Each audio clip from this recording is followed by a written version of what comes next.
পড়তে শুরু করি। যদিও প্রথম প্রথম নন্দিনী, রঞ্জন, কাবুলাল এই সমস্ত চরিত্রগুলো আমার কাছে ঠিক পরিষ্কার হয়নি, কিন্তু তারপরে আস্তে আস্তে বলতে পারেন এটা আমার রোজ নাম চায় পাঁচালির মতো হয়ে গেছিল। মানে আমাদের মা ঠাকুমারা যেরকম পাঁচালি পড়ে সেরকমই হয়ে গেছিল। সেটা পড়তে পড়তে নন্দিনী, রঞ্জন, কাবুলাল আরো যে সমস্ত চরিত্র আছে তাদেরকে ভালোবাসতে পারলাম।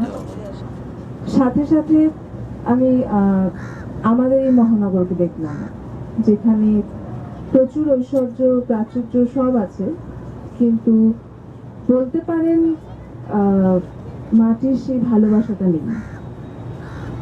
তো তখন আমি ভাবলাম যদি আমাদের বইয়ের পাতার নন্দিনী, রঞ্জন, ফাগুলাল এদেরকে মহানগরে নিয়ে আসা যায়, যদি মহানগরটাকে ভালোবাসায় মাখা একটা রূপকথার টিলা তৈরি করে দেওয়া যায়।